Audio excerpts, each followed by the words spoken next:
Tendai Mari, Tendai Mari, Mar Mukurukuro, Mar Mukurukuro, Mar Mukurukuro, Kuzai Muzimukuro, Kuzai Muzimukuro, Kuzai Muzimukuro, Tendai Mari, Tendai Mari, Tendai Mari, Regai Mazwi Andi Notaura Nepungwa Zumuyomangu, Zinzikwe Nemi Mari.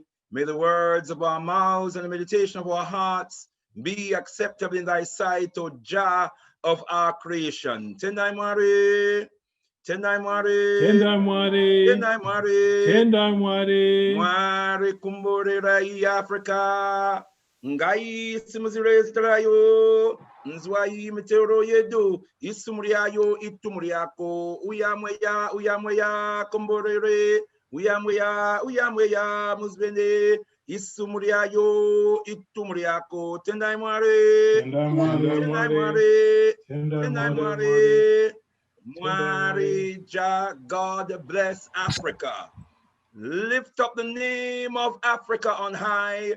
Hear our humble prayers, O Mari, O Jah.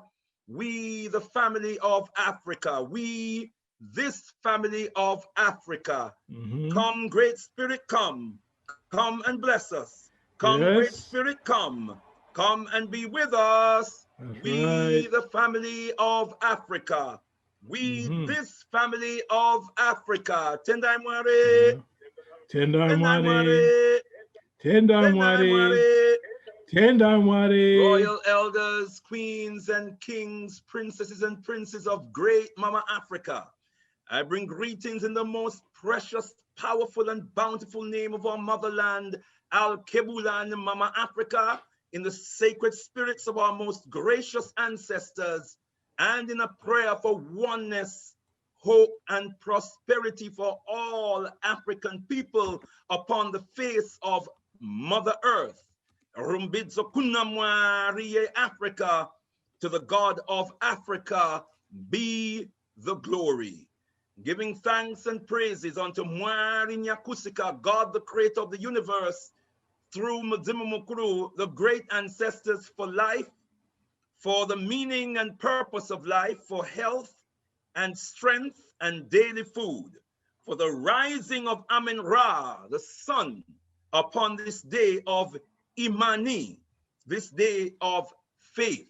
We give thanks and praises unto Mwari Nyakusika, God, the creator of the universe, for the principles of Ma'at, truth, justice, righteousness, harmony, balance, reciprocity, and order, and for the principles of balancing principles of Jehuti, wisdom, knowledge, and understanding, keen insight, exceptional perception, and authoritative utterance of the power of the word. We give thanks and praises unto Mwari Nyakusika, God the creator of the universe, always through Mzimu Mukuru, our great ancestors, for blessing us with this glorious occasion that we call African History Month, or Black History Month, or African Heritage Month, whatever terminologies we prefer to use. It is an occasion for Africans to engage in an intense focus on our history and celebration of the glories of our historical accomplishments, and even to engage in lamenting the pains of our history, that which reminds us maybe of the errors that we have made, certainly will remind us of the wrongs that have been done to us and that which must be corrected as we move forward. Our ancestors gave us the concept and the all-empowering principle of Sankofa. Sankofa, meaning go back and fetch it. Go back and examine all of the events of the past. Build on the successes. Celebrate the accomplishments.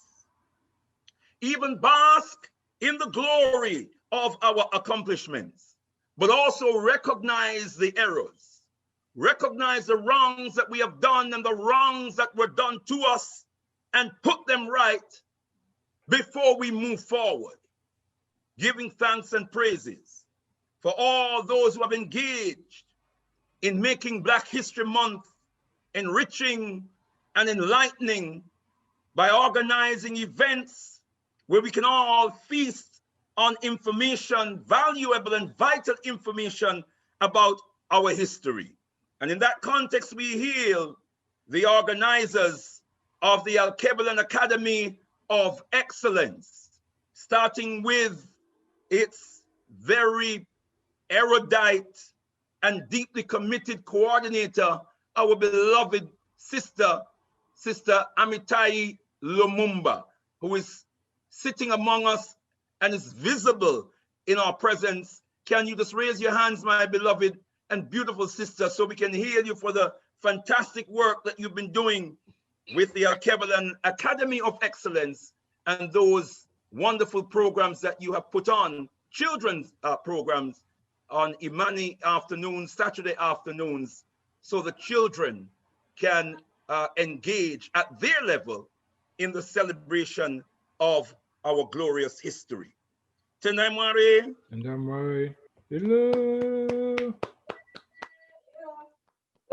Let me also, Hilar, yes, Hilar, please, Hilar. Let me also, beloved brothers and sisters, to say a special word of healing to our children who demonstrated their potentials and their abilities in the presentations that they shared with us this afternoon, and of course a few moments ago in the person of the princesses, the twins, my granddaughter, Sister Kai, and my granddaughters, Princess Sapphire and Princess Zahira, and the presentation they did this afternoon with the genius codes, and also Prince Elijah, our grandson, who made a presentation this evening, leading us with the African pledge. And didn't he read with conviction and panache? Can we hear those children, brothers and sisters?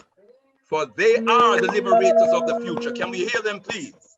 If we do right by them, we must be like the mother bird who feeds her young ones from beak to beak.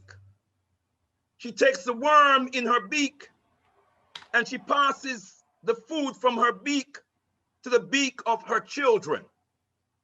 And we have to understand that the words that we speak to our children are like food. We are feeding them in mind and we are feeding them in spirit. We are nourishing them in mind and we are nourishing them in spirit, or we are doing the opposite. Beloved brothers and sisters, I hope we all are doing the right thing by feeding them with the right words. We have to put words into their mouth and nurture them so they grow into a fuller and fuller understanding of the meaning of these words and how they must manifest these words in their lifetime. So we give thanks and praises for the Watoto. Tendai Mwari. Now I think I can move towards unraveling my subject matter for this evening. My subject matter is based on a question. I don't know whether it was intended to be a rhetorical question. It should be. The question is Africa rising? Is Africa really rising? Now, I hope that the technology is on our side this evening, Brother Olatunji. You can advise me accordingly. I've had all kinds of challenges, brothers and sisters, because I felt it was important to do a PowerPoint presentation rather than speaking, rather than speaking off the cuff, but to do a PowerPoint presentation where certain facts and stats can be presented to you in a way that you can analyze with the information before you. Mm-hmm. I felt that for this particular subject, it was vitally important. So when Brother Olatunji, when he's ready, I must say I had all kinds of challenges because my laptop crashed and I had to do some scouting to get it repaired. And also with the help, as always, from Brother Olatunji, I don't know where I would be, certainly with the technology of the day.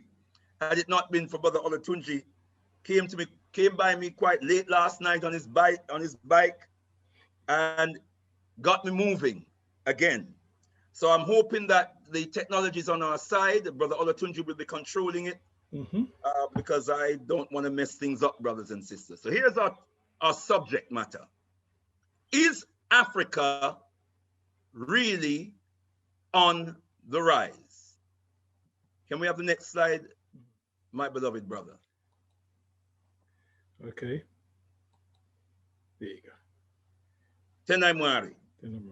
As a backdrop to my message this evening, brothers and sisters, I want to just highlight the names and the images of these powerful brothers and sisters with absolutely awesome voices booming out of the African continent who are challenging the status quo.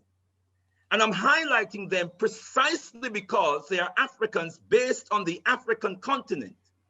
And I believe that it's very, very important that the voice of liberation is booming out of the African continent.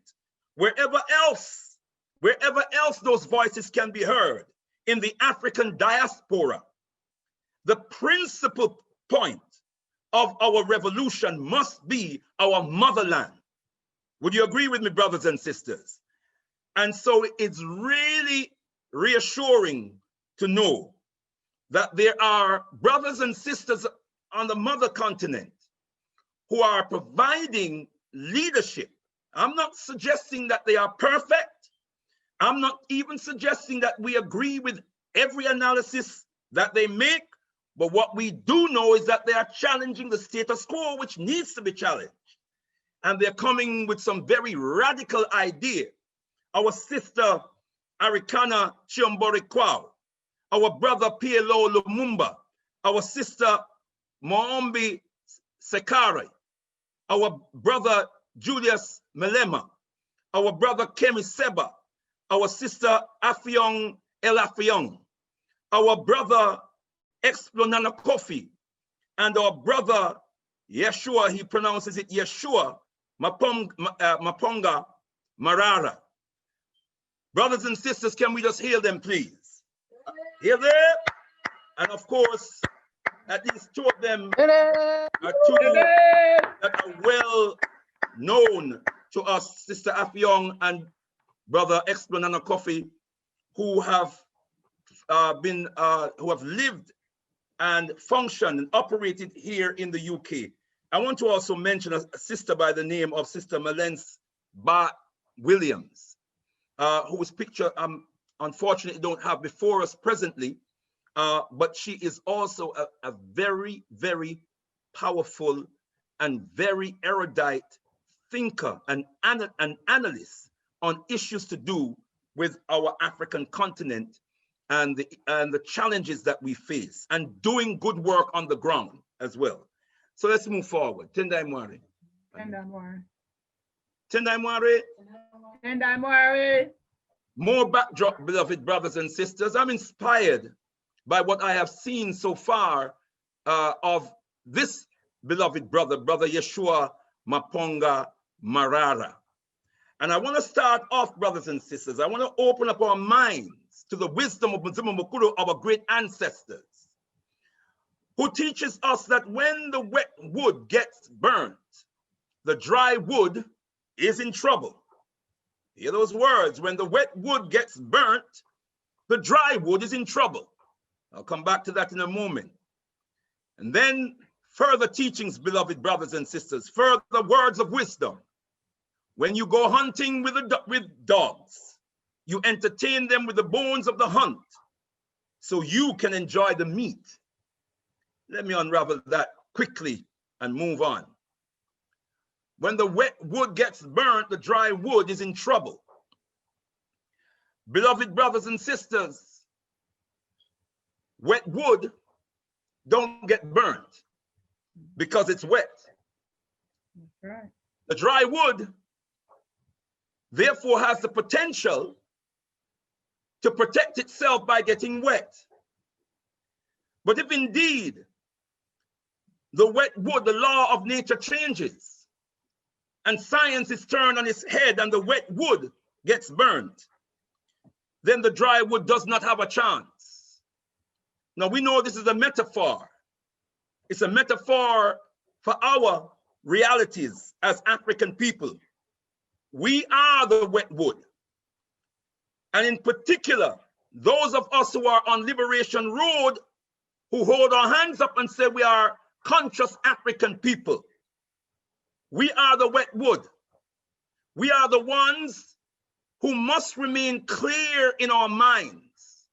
We are the ones who must remain unconquered intellectually and mentally. We are the ones who must remain uncorrupted, because if we become corrupted, if we allow ourselves to be fooled, to be tricked mentally and intellectually, then there's no hope for the rest of us. Does that make sense, brothers and sisters? Yes. If we are compromised, if we allow ourselves to be tricked, then there's no hope for those who are yet to awaken to the consciousness that we have been blessed to have for significant portions of our lives. When the wet wood gets burnt, the dry wood is in trouble. When the conscious among us gets compromised, when the conscious among us is fooled, then the rest of us have no chance. It worries me because I believe that some of us are getting caught up with this notion that Africa is indeed on the rise. And I'm going to deal with that in substance in a moment. When you go hunting with dogs, you entertain them with the bones of the hunt so you can enjoy the meat. Beloved brothers and sisters, that metaphor also speaks to our reality. And in this instance, the oppressor, the colonizers, the neo-colonizers, the imperialists, the global white supremacists are on the hunt. They are on the hunt for our natural resources in our motherland. And as they gobble up our resources, the meat, they have us chewing on the bones. The bones like Africa is rising. That's chewing on the bones I want to suggest. And as we move on, beloved brothers and sisters, as I attempt to Africanize or re-Africanize our minds, our thinking, so we are ready for the information, I ask brothers and sisters that we call upon Mzuma Mukuru, our great ancestors, to help us to have clarity on this particular issue. Let's move on. Tendai Mwari.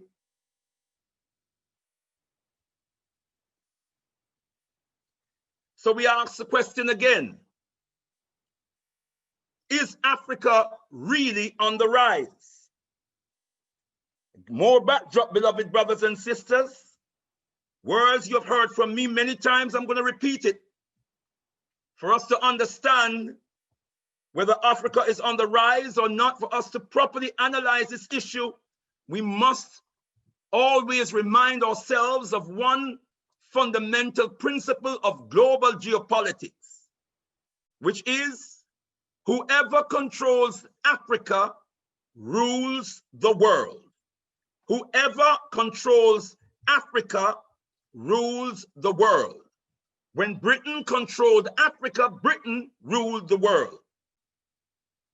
America controls Africa today, America rules the world. China is determined to be the #1 superpower on the planet. China is moving fervently to take control of Africa so China can rule the world. We must understand in context also that for Africa to be controlled, Africans must be conquered. To control Africa, you must conquer Africans. And to maintain your power in the world through control of Africa, you must maintain Africans in a state of conquest, a state of oppression, exploitation, and degradation. That is the reality of the world that we live in today, beloved brothers and sisters. And if we don't understand this, as Mama Frances Cress Welsing says, if you don't understand white supremacy, what it is and how it affects you, then everything else that you think you understand will only confuse you. This is a fundamental principle of white supremacy in modern times. If we don't understand this principle, then we will be confused about any analysis that we make about anything to do with Africa and Africans. We're going to move on. Next slide, please. So where did this myth come from? I want to suggest, brothers and sisters, to us that this myth came from the IMF, the International Monetary Fund, the World Bank, and of course, the European global media. That's what happens when European institutions, political institutions, financial institutions, when they put out an idea, put out a thought, the mass media, whom they control, then propagate it in ways that manipulates the minds of people to get people to accept, no matter how illogical, how ridiculous the notion, they have the power, the skill to manipulate the mind, the human mind, and to get you to accept falsehood as reality. In the European newspaper called The Economist in 2013, this article appeared. Africa is the world's fastest growing, sorry, Tendai Mwari. I can't see a part of the text. Sister Kai, if you can. Sorry, brothers and sisters, I can't see a part of the text. Sister Kai is gonna, here we go. Tendai Mwari. Africa is the world's fastest growing continent just now. Over the next decade, its GDP is expected to rise by an average of 6% a year, not least thanks to foreign direct investment. Listen good, not least thanks to foreign direct investment. Thanks to foreigners investing in Africa, our GDP, gross domestic product, is rising. Opinion polls show that almost 2/3 of Africans think this year will be better than last, double the European rate. Tendai Mwari, so we're growing double the European rate. We are supposed to get excited because our rate of percentage increase is double that of Europe. Now that sounds on the face of it impressive, doesn't it, brothers and sisters? Tendai Mwari. But this is language trickery. Let's move. Next slide, please. Tendai Mwari.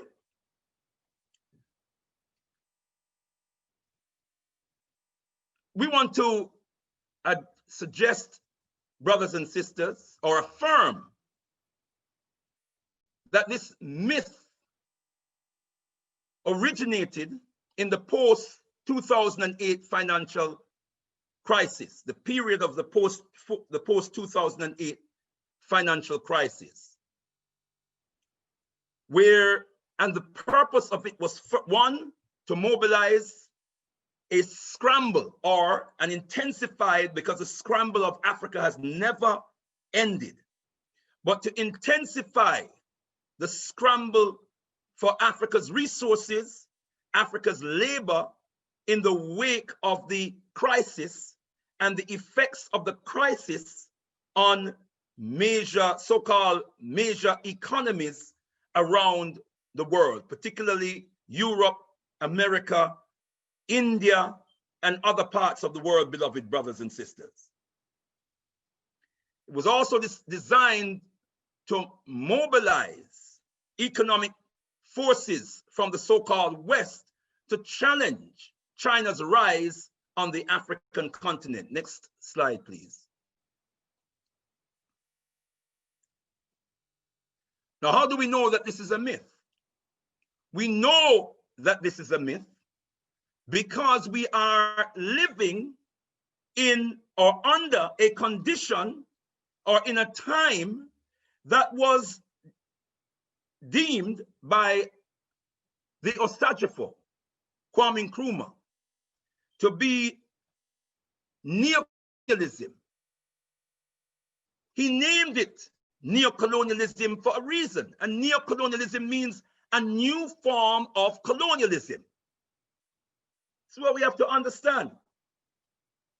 Neocolonialism, he said, was the last stage of imperialism, and in many ways he advanced in the book of that title that this was the most insidious form of imperialism. It's the most insidious form of imperialism because the hands of the oppressor are invisible to the naked eye. You have to be on certain levels of consciousness to see the hands of the oppressor. So you have Africans in position, appearing to be in positions of governance, but they are under the control and the domination of the imperialist powers that we were supposed to have thrown out of Africa when we became independent. Tendai Mwari. And we affirm that Africa cannot rise within the context of colonialism or neocolonialism or any form of imperialism. That does not provide for us the condition for us to rise. When you have a system wherein all our institutions, the trappings of colonialism are still in place. Our laws are still the laws of the colonizer, the imperialist. Our politics is still the politics. Our system of governance is a system of governance that we copied from the imperialist. Our economic system is an economic system, again, that was imposed upon us by the imperialists, and it is an economic system that is trapped within a global economic system that is designed to exploit and to undermine the growth and development, the real development of the African economy. This is what we have to understand. Our religious systems are the religious systems of the oppressor. Our legal system is the legal system of the oppressor. Our media emulates the media of the oppressor. Our science and technological philosophy and ideas are those of the oppressor. Our language of instruction in our schools, in our colleges, in our universities are the language of the oppressor, not our indigenous language, not our indigenous laws, not our indigenous economic systems and agricultural systems. Those are cast to the side. And we are relying on the remnants of the colonial system that was established to enable the imperialists to exploit us, to degrade us, to oppress us. Africa cannot rise in that context. Next slide, please.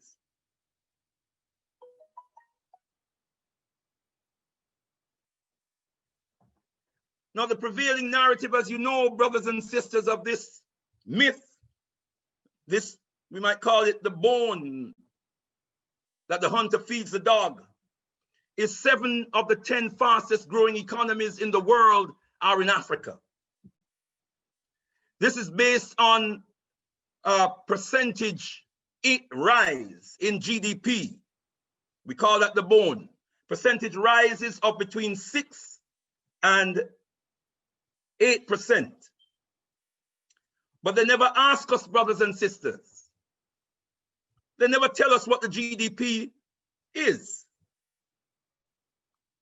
What is the GDP? What is the gross national product? Well, some of us will know that gross national product is the total value of goods and services that are produced within an economy and purchased within an economy. It also includes, therefore, consumption. It includes investment. It includes government spending, and it includes net exports. It is a calculation of those indices to determine, one, the gross national product, the total value of the economy's production of goods and services through consumption and through investment, but also the percentage that the economy grows is supposedly growing every year. But they also have us focusing on the potential, on the percentage growth, not the gross domestic product. They never tell us what is the value of the goods and services, the total value of goods and services in the economy. They tell us what the percentage growth is. Before we go any further, brothers and sisters, I want to remind us that 100% of nothing is nothing. Let me say it again. 100% of nothing is nothing. 1% of something is something. So if I give you 100% of nothing, you've got nothing. But if you focus on the 100, you might be foolish enough to think you've got something. You might even think, because you know 100 means the entire, the whole, you might think you're running away with everything. I say it again, brothers and sisters, 100% of nothing is nothing. 1% of something is something. So if someone gives you 100% of nothing and someone else gives someone else 100% of 1% of something, that person who received the 1% has more than you who received 100%. Got me, brothers and sisters? By the same token, beloved brothers and sisters, 100% of little might well be little, and 1% of much may well be much more than 100% of little. Now I think we're ready to move to the next level. I think we're ready, brothers and sisters. Let me have the next slide, please, Brother Olatunji. I hope brothers and sisters are following me so far. Now I want to go into an analysis of the 10 largest African economies in Africa versus the 10 largest European economies, beloved brothers and sisters, because I want us to do a comparative analysis of this notion that we're doing much better than Europe because we are growing at twice the rate of Europe. We're growing at twice the rate of Europe, so we should be excited. Okay? Tendai Mwari, I want to start off with this chart in front of us, or this grid in front of us, that's showing the largest economies on the African continent, Africa's top 10 largest economies, or top 10 economies. Now, these are the economies, brothers and sisters, that have the largest gross domestic product. That is how they measure it, nominal gross domestic product. These are the biggest economies. Bear in mind, these are the biggest economies on the African continent. And these are based on figures you will get from the IMF, the World Bank, and other global institutions of note. Now, Nigeria's gross domestic product, Nigeria's GDP, is 446. These figures are based on 1919. These are 1919 figures, beloved brothers and sisters. We're still in 2020, and of course, because of the COVID-19 lockdown, it has depressed the economies of most countries around the world. But let us look at the 1919 figures. The Nigeria's GDP, which is the first column, you can see GDP, and it's measured in US dollars, brothers and sisters. It's 446,000 and the rest billion US dollars. South Africa, 358,000 and the rest billion US dollars. Egypt, 302,000 billion US dollars. Algeria, 172,000 billion US dollars. Morocco, 119,000, and it goes on and on, billion, till we get to Tanzania, which is 62 billion US dollars. That's the total value of its goods and services. The total value of the goods and services produced in Tanzania. Now, there's a question that we have to also ask ourselves here, beloved brothers and sisters, before we go any further. Who are the producers?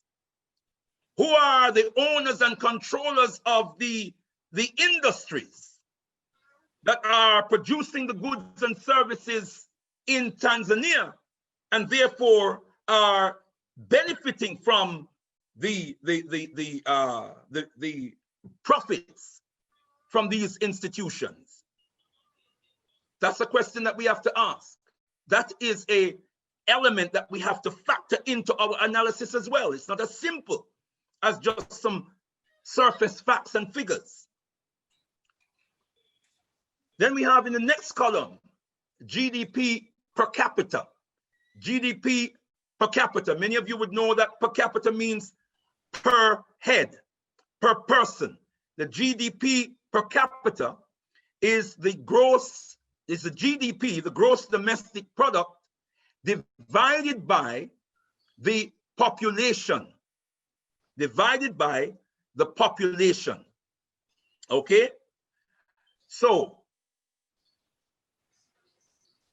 the population, sorry, the GDP, so in other words, how much each person, sorry, let me back up a little bit.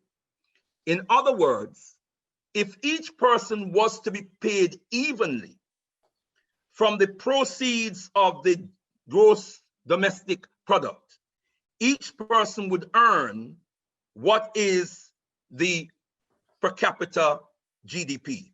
I hope that's clear, beloved brothers and sisters. So that in Nigeria, the per capita GDP is $2,233 US per head. That's the per capita income. So if everyone was to be paid absolutely equally, that's what everyone would be paid last year, based on the GDP. GDP divided by population. If you look in the next column, we see the population, 196, officially 196 million people in Nigeria. These figures are per year. That would be the income. Look at this, brothers and sisters, the income per year. Next is South Africa. The per capita income is $6,331 US dollars per year. Think about your income in this country, beloved brothers and sisters, and apply that to the fact that these are the top economies in Africa. These are our best, our largest, our best economies. Egypt, $3,019 a year per capita income. Algeria, 4,200, and it goes on till we get to Tanzania, $1,772 US dollars per year. If everyone was to be paid equally, and we know that is not the case. That's another problem with GDP. GDP does not give you an indication of the distribution of wealth. And so if you have a system wherein the minority is commandeering the lion's share of the national income, then what's left oftentimes to the ordinary people, the average person, is chicken feed. Okay, so we can look very quickly at the population. Nigeria's population, 196 million, 58.7 million is Azania, South Africa. Egypt, 100 million. Algeria, 43 million. We go on right down to Tanzania, which is 196 million. Have a look at that, brothers and sisters. This is, we need to know, we need to understand the ramifications of our motherland, our mother continent. And when they're putting out all of these figures out there, we need to have the facts. We need to have the information that we can challenge the misinformation that is being put out there. Now we come to growth, percentage growth. The annual percentage growth of Nigeria's GDP is 2%. South Africa's is 0.2%. Egypt is 5.6%, and so it goes on, beloved brothers and sisters. At that rate, Nigeria will actual financial growth last year would be 8,930,000 US dollars. It's 2% of 446,000. South Africa would only be 717 million. The best scenarios,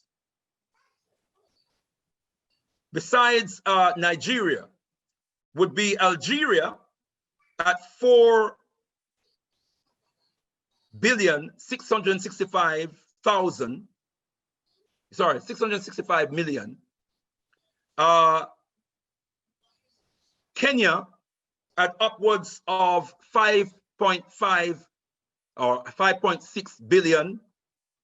And so it goes on, beloved brothers and sisters. It's also worth taking a look at the the area of these countries. Nigeria, 360,000 square miles. South Africa, 470,000 square miles. Egypt, 386,000 square miles. Algeria, 919,000 square miles. Look at those, brothers and sisters. It's worth knowing what the area capacity of these African nations are. Can we go to the next slide? Now we're going to compare Africa's largest economies with Europe's 10 largest economies. And this is where it gets interesting. Germany is at the top of the European food chain, beloved brothers and sisters, with a whopping 3.4 trillion US dollars. The UK, 2.5 trillion US dollars. France, 2.4 trillion dollars. And it goes on till we get to Spain. Then we get to the Netherlands. We're down in the billions, but we're almost a trillion. Now we've got to balance that against population, right? Look at the population, brothers and sisters, and look in particular at the GDP per capita. GDP per capita for Europe, for Germany, is 46 billion. Sorry, 46,000 dollars per year. So if everyone in Germany, if every one of Germany's 83 million people, if each one of them was paid equally, each one would get $46,000 a year. Now that would be a decent whack for most people, brothers and sisters. A lot of people listening to this presentation, a lot of people in our community never see that in a year. Some people have to work 2 years to see 46,000 pounds. Britain, 42,000 pounds is a per capita GDP. Look at those, brothers and sisters. Then we go down to the last of the 10 richest nations. And I want you to notice something here, beloved brothers and sisters. Let's look at the Netherlands. Let's look at the Netherlands. Even though its GDP is 800,000,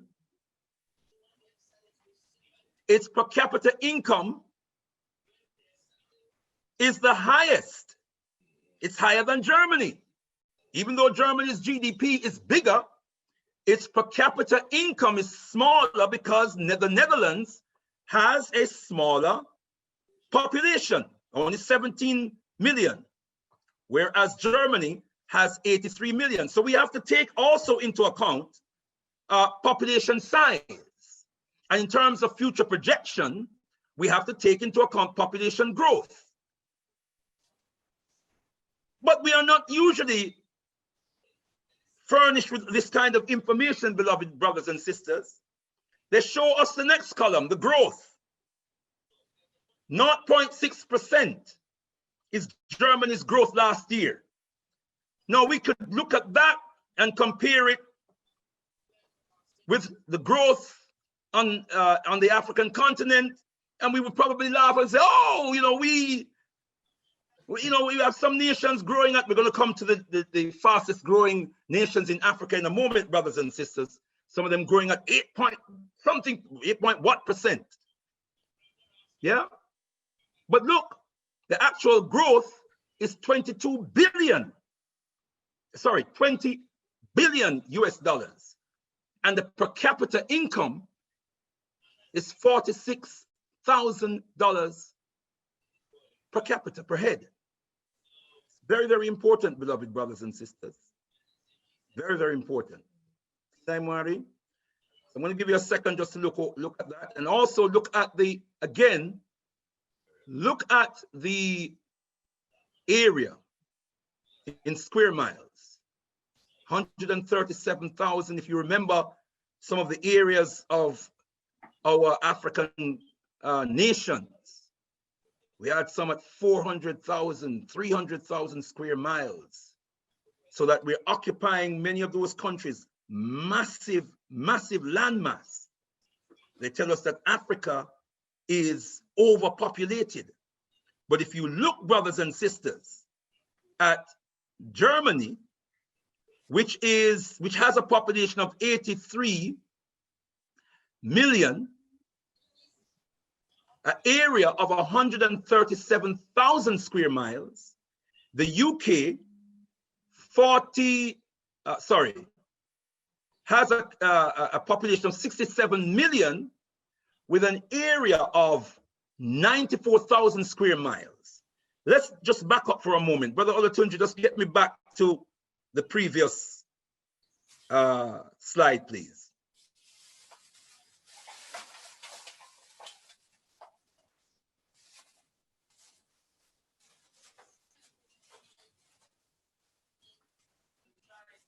Brother Olatunji.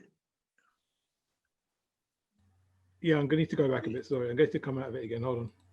Yeah, okay. Take our time. Is everybody all right? Are you finding this interesting, brothers and sisters? Are you finding this interesting? Yes. All right, let's. All right, Tendai Mwari. Good to see you all, beloved brothers and sisters. We have to break this thing down. We have to unravel this thing, beloved brothers and sisters. We can't allow these people to bamboozle us any longer. Can't allow them to bamboozle us any longer. Remember, brothers and sisters, if the dry wood gets wet, sorry, if the wet wood burns, then the dry wood is in trouble. Remember that word of wisdom from our ancestors. Remember the words of wisdom from our ancestors, brothers and sisters, that when you go hunting with dogs, you entertain them with the bones of the hunt so you can enjoy the meat. So they have us focusing on percentage increase, right? Percentage increase, stroking our egos and having us believing that we're going somewhere. As Malcolm X said, when we end up going nowhere. So here we go, brothers and sisters. We look at Nigeria again. Nigeria's population is 196,000, more than double Germany's population. Yet it has a GDP of 446,000, where Germany's GDP is over 3.5 billion. I think it's 3.8 or 3.9 billion. No, sorry, trillion. Look at that, beloved brothers and sisters. Look at Nigeria's per capita income, $2,233 per year, compared to Germany's, which is $46,000 per year. Nigeria's landmass, 360,000 square miles. South Africa, 471,000 square miles. And these are very rich lands, agriculturally, minerally rich lands, compared to Britain's 92,000 square miles. You can fit 4 Britons into Nigeria alone. You can fit 3 Germanys into Nigeria alone. Britain and Germany could comfortably fit into Britain and Germany could comfortably fit into Nigeria. And yet they don't have the resources that Nigeria and South Africa has, but yet look at the per capita GDP. Look at the income, the national income per head. Okay, Brother Tunji, let's move back to the, just so that brothers and sisters can just refresh. And then in a second, we move to the next slide, brothers and sisters. And I'm going to try and keep this tight so that we can have time for discussions. Brothers and sisters may have comments that you want to make. You may have questions that you want to ask. But we really need to come to grips with this thing. Tendai Mwari. Okay, Brother Olatunji, we could move to the next slide, please. Now, this is big, bad, mighty, greedy, gravelicious America. Look at the state of America's economy. The United States GDP is 21 trillion. Sorry, Brother Olatunji, sorry about this. Can you just back up again for me, please? The previous slide. It's something I needed to highlight, which I didn't. Yeah, we need to also look at Europe's total GDP. 2019, 18.8 trillion. 18.8 trillion is the total GDP. The total growth in 2019 is 1.7%. 1.7%. Its total per capita income is 37,100, nearly 40,000 is its per capita income across Europe. Europe also, we look at its area, it's 3.9 million square miles. Yes? Sorry, can we just back up to Mama Africa, please? Brother Olatunji, very quickly. Africa's total GDP, 2.6 trillion, plays 18.8 trillion. Now remember, Africa is the richest continent on the face of the earth. Richest continent on the face of the earth. Our total GDP is 2.6 trillion compared to Europe's 18.8 trillion. Africa's population, 1.3 billion. That's their statistics. We believe it's more, but that's the information they've given us. I'm using their statistics, beloved brothers and sisters. Africa's per capita income across the African continent is $1,970 compared to nearly $40,000 in Europe. How relevant it is that Africa's growth is 3.7% compared to Europe's 1.7%. We're going to focus on the percentage now and think we're going somewhere. What relevance it is? What relevance is it, beloved brothers and sisters? Okay, 2 slides forward, please, Brother Olatunji. Oh, sorry, this slide, sorry. Yeah, this one. Tendai Mwari. This is the United States. Remember, we labored. Our ancestors were enslaved in this country that can boast to be the richest country in the world today. Not only because of the vicious system of enslavement that was heaped on our ancestors and the continued exploitation of Africans in America, but because of the stranglehold economically, politically, and otherwise that it has continued to hold on the African continent to this day. America, 21 trillion GDP.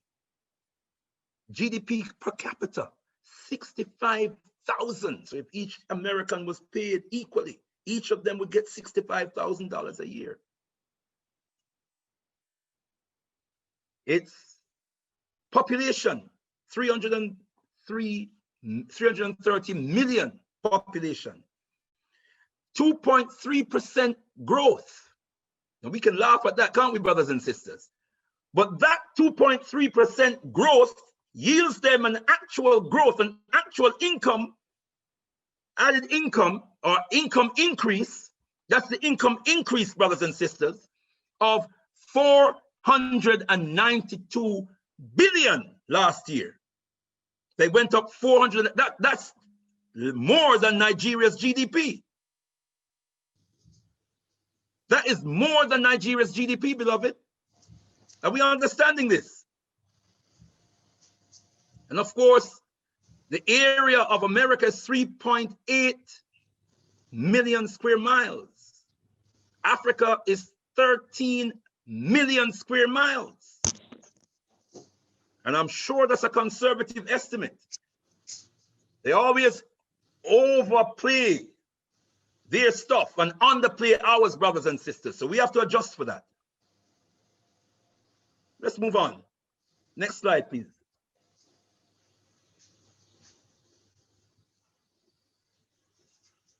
Let me get this one out, brothers and sisters, and I'm going to move very quickly.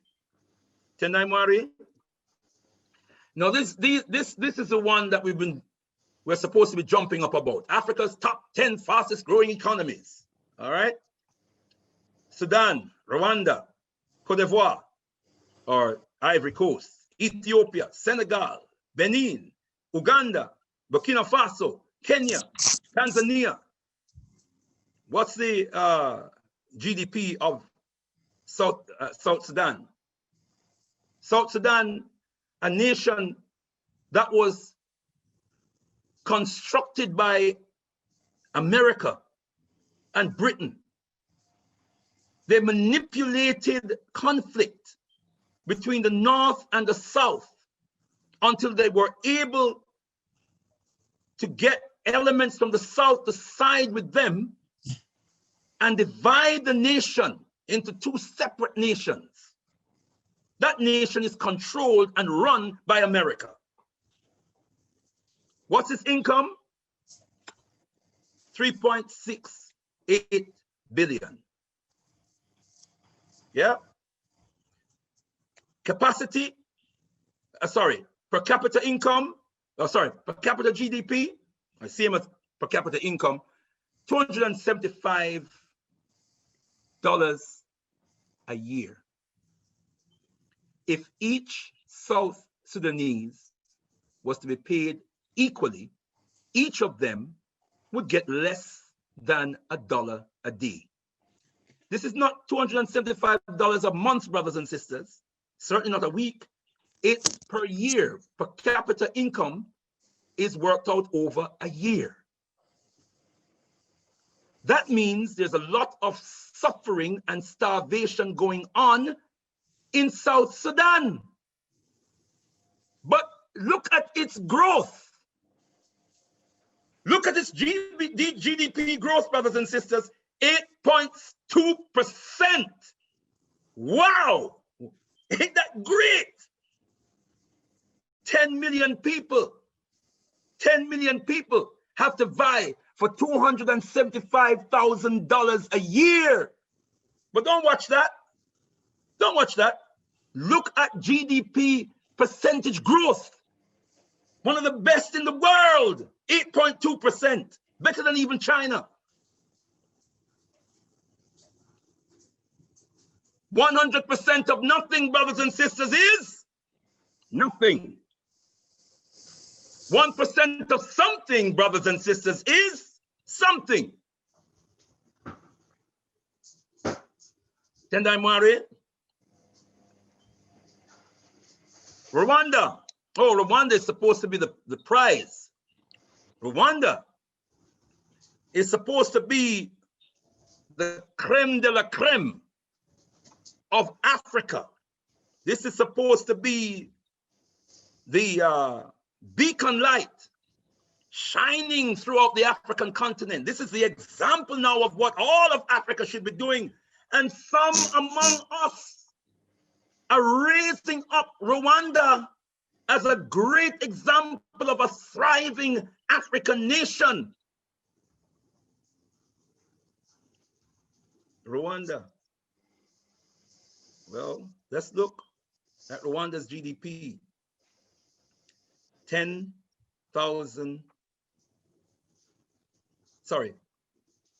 billion, 10.2 billion. GDP per capita, 904,000. Sorry, $904 a year. $904 a year. That doesn't even amount to $3 per head per day. There's a lot of suffering in Rwanda, brothers and sisters. But somebody is earning off Rwanda. That 8.2% GDP growth is an indication that someone is making some profit somewhere in South Sudan, somewhere in Rwanda. But at the level of the people, there's grave suffering at the level of the people. Côte d'Ivoire, a little bit better. But what's $2,000 US a year? Look at Ethiopia, $1,000 US a year. Let's go on. Remember, these are the fastest growing economies in Africa.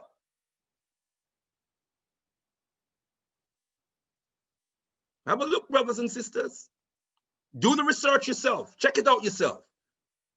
Just use these figures as a guide and go and do your own investigation, beloved brothers and sisters. By the way, we don't have the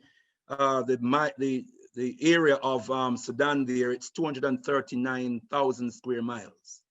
And that TH is 1,000. It's not 10th and 124th. It's 1,000. Yeah, 10,000, 124,000 square miles. Yes? Tendai Mari. Let's go to the next slide, beloved brothers and sisters.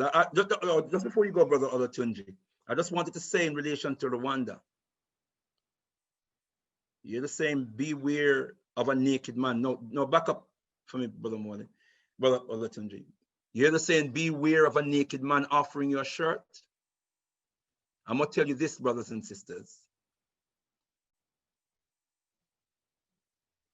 The real government of Rwanda is not the Rwandan government we see on the ground, but it is an organization started and run by a very eerie character who is very well known to us in this country, the former Prime Minister Tony Blair, and his organization called African Global Governance Initiative. The African Governance Initiative. That is the organization that is running Rwanda, Sierra Leone, Liberia, Guinea, Ethiopia, and a number of other countries, and it intends to gobble up more countries on the African continent. This is why Tony Blair and Bill Clinton speaks highly of Paul Kagame, the president of Rwanda. And we must not forget the excesses of the it was called the M23 forces and the atrocities that were committed in Kivu, in Eastern Congo. We must not forget that it was Uganda and Rwanda that had invaded the Congo and started this vicious war that resulted in over 6 million African people from the Congo being slaughtered. Now, time doesn't allow to go more into that, beloved brothers and sisters, but we have to be very, very careful. I fear that, you know, I saw a video of that was dealing with Rwanda's relationship with Israel. And it was very chilling, where Israel was praising Rwanda and praising Paul Kagame for opening up the African continent back to Israel. It's interesting. Very, very interesting. I'm going to leave that there for the moment. Brothers and sisters can bring it back into the conversation. I'm going to try and move now quickly towards our close. Can we just move to the next slide, please? So we're going to explore a little bit further how we know that this, I hope the facts and figures that have been laid out just now, beloved brothers and sisters, I hope that they are absolutely clear. That this whole GDP propaganda, this whole propaganda about 7 of the fastest growing economies in the world are on the African continent. I hope that we have put that into its proper perspective. And none of us are going to be fooled. Not only that, that we're going to look into this particular issue even further. Because this, brothers and sisters, is the wool being pulled over our eyes. We're like turkeys celebrating Christmas. We're like sick dogs. We were saying in back home, sick dog no go a junker doctor. Sick dog no go a junker doctor. A sick dog would never visit a vulture for healing, because that dog's dead flesh is the vulture's food. Vulture is what we call jankro back home. A dog was sick now go to a jankro for healing, because his dead body is a jankro food. And so we're like sick dog and go to the jankro doctor. We're like turkeys celebrating Christmas, dreaming of a white Christmas, when we are the main course of the real celebrants of Christmas.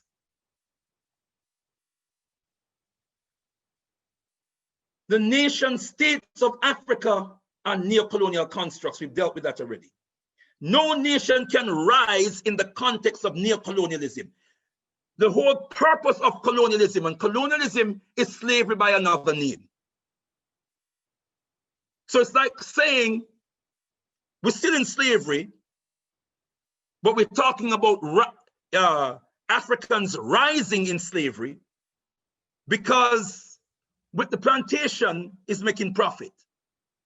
And maybe we're eating a little bit better, and maybe we're putting on, those of us who are obedient to the master, we get certain privileges. So we're rising. That's the scenario on the African continent, beloved brothers and sisters. We have no control of our land, no control of our natural resources. The colonial borders were designed, as it says here, brothers and sisters, to serve European imperialist interests. It was never designed to serve our interest. So unless we're talking about burning the plantation, as Nat Turner did, that was a rise. That was a resurrection. That was a resurgence. You can talk about rise within the context of revolution, within the context of liberation, but we cannot talk about rise within the context of apparently favorable statistics, meaningless statistics.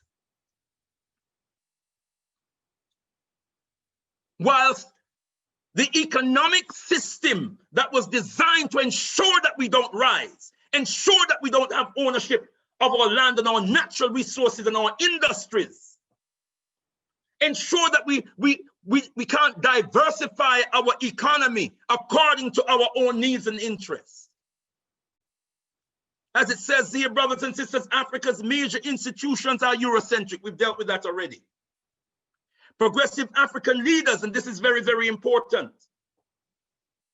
Progressive African leaders assassinated with impunity.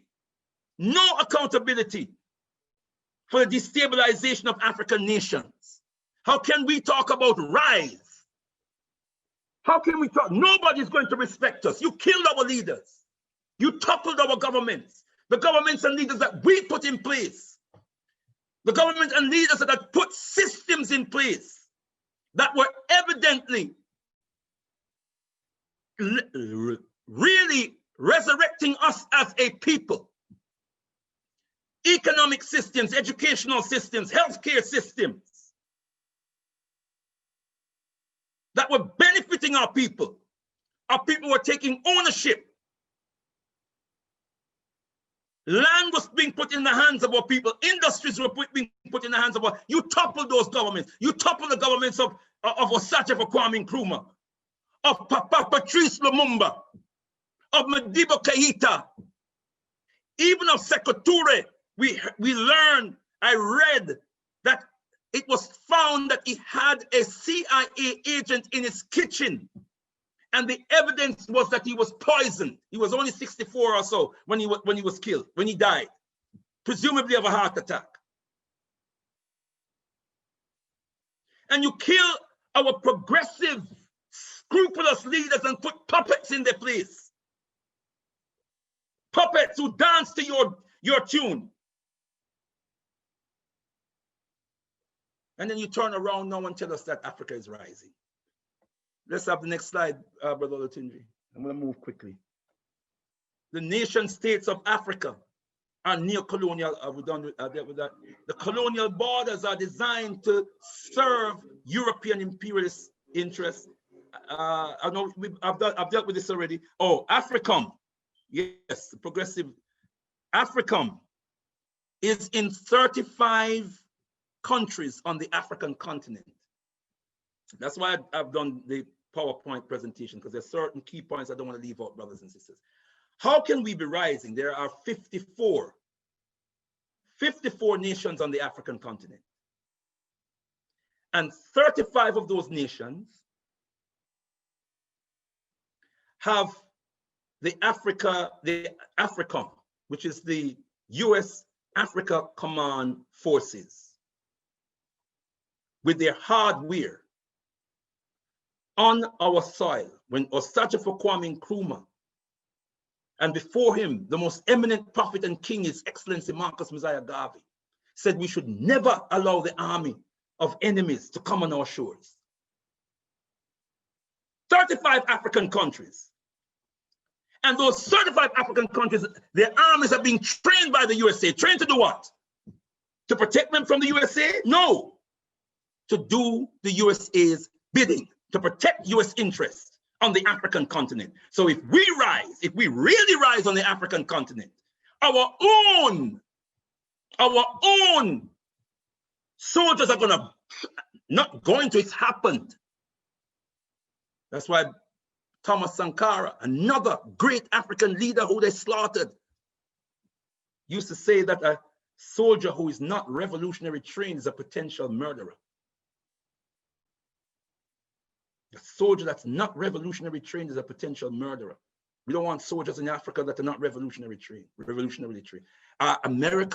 Is America going to revolutionarily train African soldiers to fight for African liberation? And then 14 so-called Francophone African nations. Remember, 35 of them have African. 14 of them have French military forces on their soil. Let's move on, Brother Latunji. I'm going to speed up. Let's have the next slide, please, Brother Latunji. Francophone African nation forced to pay colonial debt to France, and up to 85% of their foreign reserves are in French treasury. God Almighty, $500 billion of foreign reserves from 14 African nations every year go into the French treasury. And if an African leader opens his mouth about it, he either gets toppled or assassinated. But Africa is on the rise. Africa is on the rise. France has military bases, I've already said that. France has trading rights in 14 Francophone African nations before anybody else can get the right to trade. France has a so-called agreement, a contract with these nations. They must have first refusal. France have these African nations on lockdown. They have this, the 14 Francophone nations, they are forced to use the CFA, which is pegged to the euro. Sylvanus Olympia,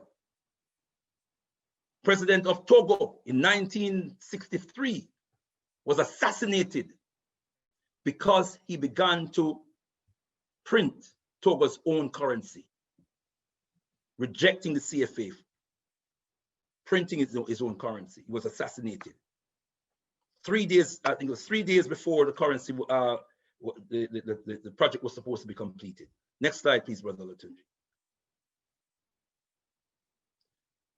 No accountability for the destabilization of African nations by Euro-America, Ghana, the Congo, Nigeria, Zimbabwe, Rwanda, Uganda, Burundi, South Sudan, and it goes on and on and on. The evidence is there, brothers and sisters, of what Europe and America has done to destabilize African nations.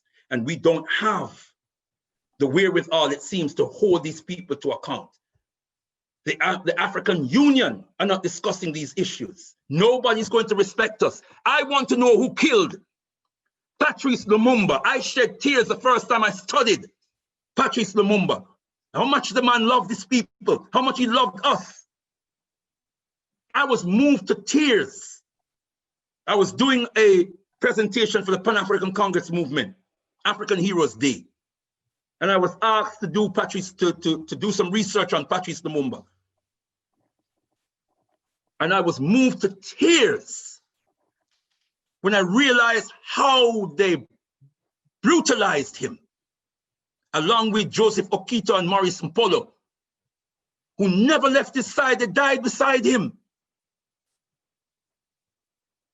At least, man, at least 2/3 of the AU's funding comes from the EU. The EU.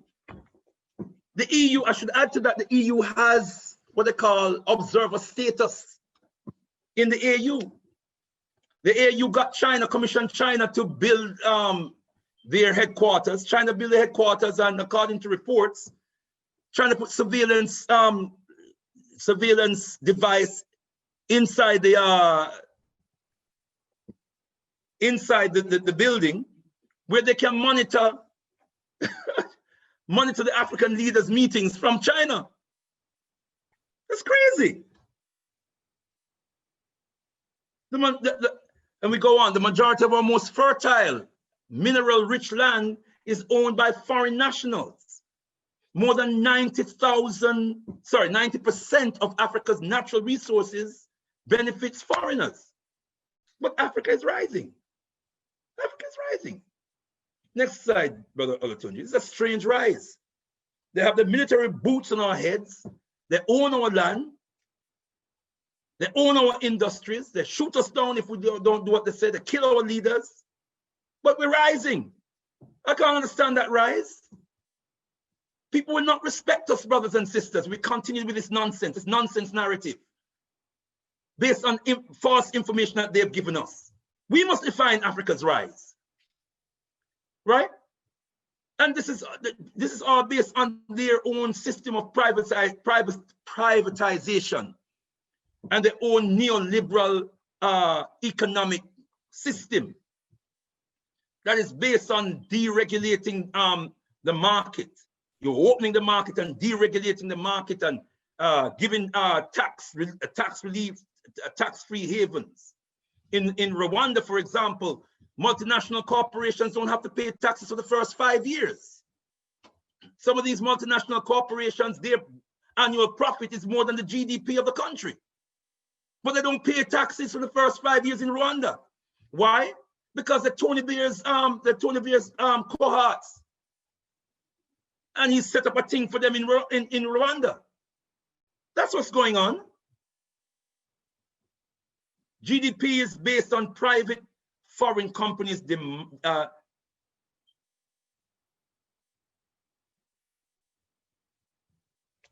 dominating commerce and industry. Intra-African trade, this is important, brothers and sisters, is some 15% of Africa's trade, as opposed to Asia's 55%. So 55% of trade in Asia happens within Asia. 60% of trade in America happens within America. 70% of trade in Europe happens within Europe. At best, 15% of trade in Africa happens in Africa. Direct intra-African travel is almost non-existent. You can't move from one African country to the next African country without traveling to Europe or America. You have to travel to Europe or America to get to Africa. In even the Caribbean, Africa is our motherland. We're about 3 hours, 3.5 hours. There was a pioneer flight that was done maybe about a decade ago from Barbados to Ghana. And that flight took 3.5 hours. 3.5 hours, but yet if you want to travel from the Caribbean to Africa, you have to go to America or you have to go to Europe. But Africa is rising. 37 of the 42 poorest nations on in the United Nations Human Development Index are African countries. 32 of the 42 poorest nations. But Africa is rising. Next slide, please, Brother Latunji.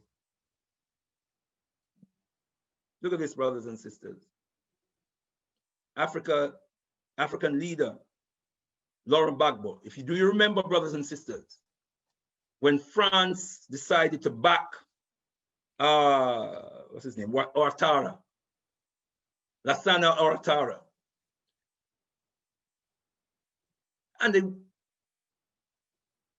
Laurent Gbagbo won the election.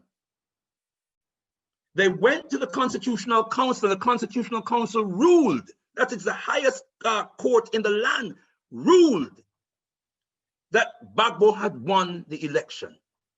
But France was not happy with that rulership. So France got her boots on the ground, backed by the black man in the White House, our brother there, right? Backed by them logistically and morally, backed by America with a black man in the White House. And they went into Gbagbo's house and took him out of his house in his underwears. And broadcast that to the world. What was that about, brothers and sisters? It was to humiliate Africans around the world. And why were they angry with Gbagbo? Because Gbagbo had gotten fed up of French domination and French control. I'm not saying he was a revolutionary, brothers and sisters, but he got fed up with French domination in Africa. And he started to raise the issue of France commandeering the so-called Francophone African nations' foreign reserves, so much percentage of their foreign reserves, right? He was one of a number of so-called Francophone leaders who were displaced at the time because they had got fed up of French domination and French control. And France did a clean sweep between 2011 and 2012 or 13 and took out a number of African leaders. One of them, and I'll call him a leader in Africa rather than an African leader, is Arab, named Colonel Gaddafi. He was filmed being dragged through the streets. What was France's beef with Gaddafi? Remember, Gaddafi had funded Sarkozy's election, you know. Gaddafi had funded Sarkozy's election. Gaddafi was funding some of Britain's educational institutions. Gaddafi was buttering up to them. But Gaddafi had a plan in place. As an Arab expansionist, he was using Africa to empower Arab expansionism. That's what Gaddafi's program was. And it worries me that some of our best revolutionary minds can't get this issue around Gaddafi right. I'm hearing too many of them hailing Gaddafi as a great African leader and a great African hero. But what they did, brothers and sisters, in Libya to Gaddafi was again a message that was sent, and it was intended to tyrannize the African continent. That's what it was designed to do, to tyrannize the African continent and terrorize the African continent. Because Gaddafi had raised the issue about Africa's currency, Africa's economics, and that it should be extricated from European control and domination, and had proposed that there's a continent-wide currency called the dinar, which was pegged to Africa's gold. That was his ultimate crime. But that wasn't original to Gaddafi. Plenty of people think it was, but it wasn't original. It wasn't far from what the Osachifo was putting out there in his time. And certainly was nowhere different to what the most eminent prophet and king, His Excellency Marcus Messiah Garvey, had laid out, the black print that he had laid down for our liberation. But let me move to the next slide. I'm gonna wrap up. I've spoken about Rwanda. I won't say anything more at this point. Brothers and sisters can bring that up. Let's bring that back if you wish. I think, are we at the end, Brother Latunji? Yep, brilliant. That's the last one. Yeah. Okay then. Tendai Marty, I must say, brothers and sisters, that if the presentation, if the outline and the PowerPoints, some of them were a little bit rough and ready. As I explained earlier on, my laptop had crashed, and with the help of Brother Omawale, we were able to put the slides together very quickly. So I am, really thankful to Maureen Mzimukuru and to our brother Olatunji for assisting me with this. This is what I want to close on. I don't know, Brother Olatunji, if you're able to find Brother Maponga's picture again, please. But I've been very inspired by what our brother has been espousing through the media, through social media, in particular YouTube. There's a lot of his pronouncements on YouTube, as well as the others who I mentioned earlier on, who are all worth listening to. But by way of solution, our brother is part of, has announced that he's part of a movement called the African Indigenous Movement. And the idea of the African Indigenous Movement is to indigenize every aspect of African life. So African politics must be indigenous, and government and governance, which is tied to politics, must be indigenous. African laws must be indigenous. It must be based on our Ma'atian teachings, and he does make reference to Ma'at, even though he's from Zimbabwe. He makes reference to Ma'at. It must be based on our Ubuntu laws. It must be based on our UNU laws. That is the Zimbabwe version of Ma'at or Ubuntu. It must be based on the Yoruba principle of Iwapele, balanced character, balanced society, how we develop and how we own a balanced character and a balanced society. And it has to be based upon African principles, African traditions. Our spirituality must be indigenous. Our educational system must be indigenous. That's his essential message and the essential message of the African indigenous movement. And their aim, the ultimate aim, is to establish a united kingdom of Africa. I'm excited about those ideas and those principles. We obviously need to get to find out more about the work that is happening behind the scenes, who are the brothers and sisters on the mother continent. The idea is to link up all of the indigenous royal houses across the African continent as a revolutionary force to take back the African continent and to indigenize every aspect of African life. That sounds like revolution to me. That sounds like liberation, if we are sincere and honest in implementing it. In fact, there's a clarion call, there's an obeng sounding out to the African diaspora. We are invited to find out more about the movement and to get involved in the movement. There's a strong call for the African diaspora to come back home. They're clear that Africa is our home. We need no passport. We need no formalities. And as far as they're concerned, our black skin, our woolen hair is our passport. The principles, I must emphasize, are correct. And yes, we must find out more about them, but we must embrace those principles.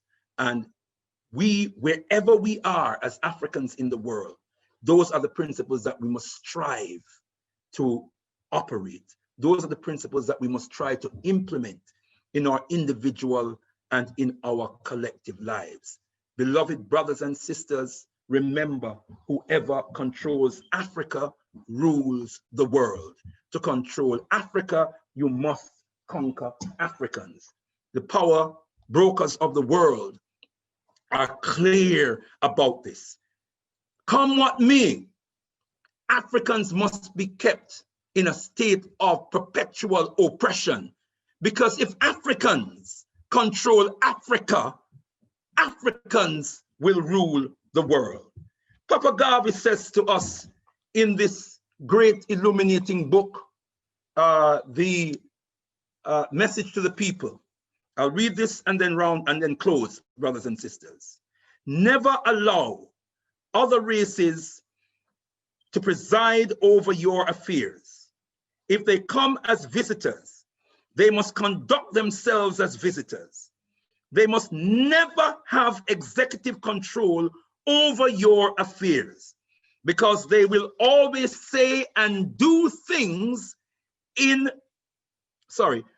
to suit themselves and that are against your interest, even though they profess the greatest amount of friendship. There's a bit more, but I'm going to leave it there because of time. Giving thanks and praises for your patient listening ears, brothers and sisters. We have work to do.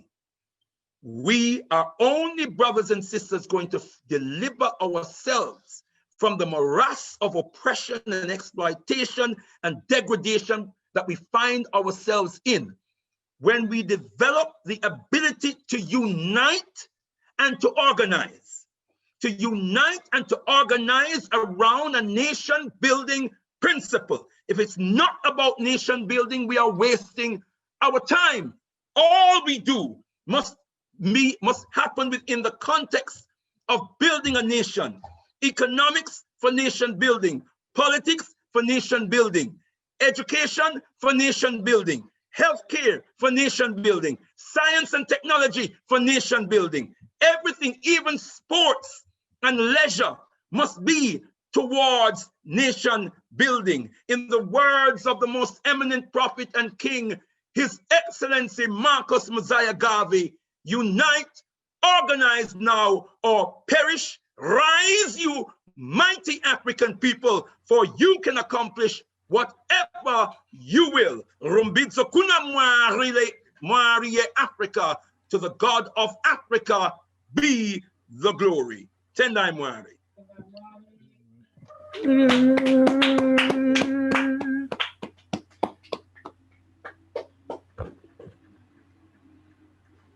Tendai, give thanks, Brother Leader Mbandaka, for that forensic and also scientific message. And some of us like it to be scientific, very scientific. A lot of data, a lot of information listed on brothers to get our heads around.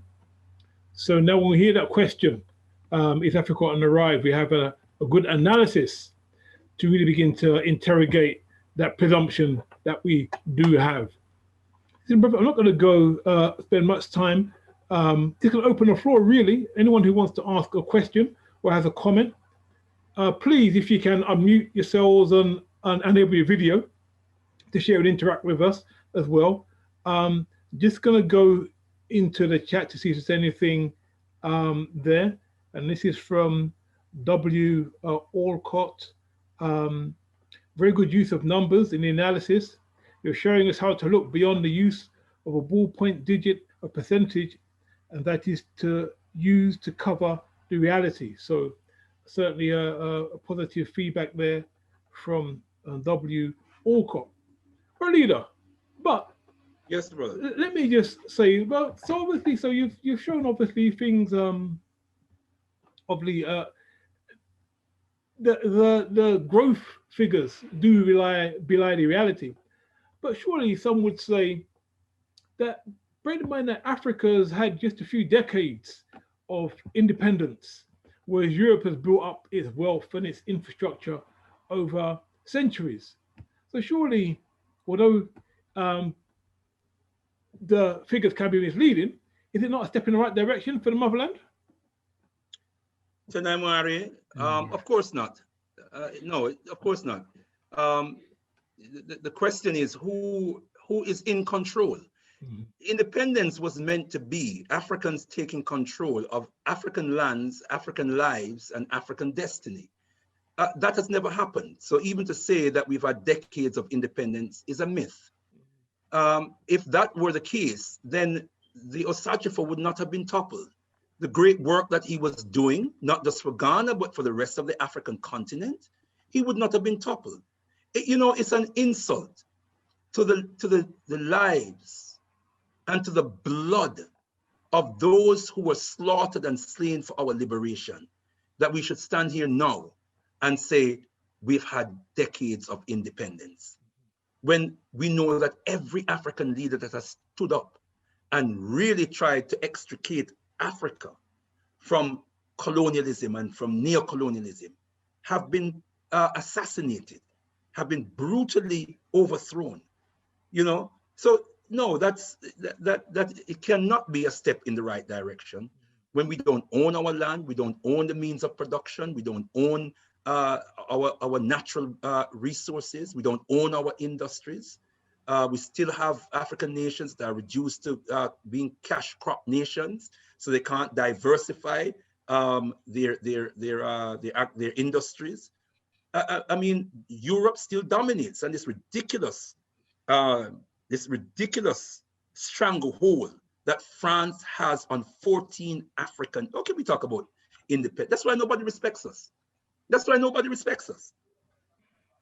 No, and nobody is going to respect us until we interrogate these issues, until we as Africa stand up and say, we want every African leader, every African government, every African liberation organizing force that was destabilized, that was overthrown, that was toppled, that was assassinated. We want an investigation to every single one of them, and we want the perpetrators held to account. The perpetrators of Europe, the perpetrators of America, and whoever else held to account. And we as Africa, we are moving forward with that enterprise. Nobody's going to respect us until then. And our ancestors will continue our ancestors will turn in their graves until we have the dignity and the courage to stand up and demand justice retrospectively. Yes? Justice for the blood that was shed of our real freedom fighters. Tendai Mari. Tendai Mari, give thanks, Brother Leader. So to the gathering, gathered strong, the floor is still open. Any comments, please ask, put your hand, raise your hand, or put a comment in the chat. I just want to also maybe to help you along, sisters and brothers. I mean, Brother Leader has shared a great lot of information, a lot of insight and context.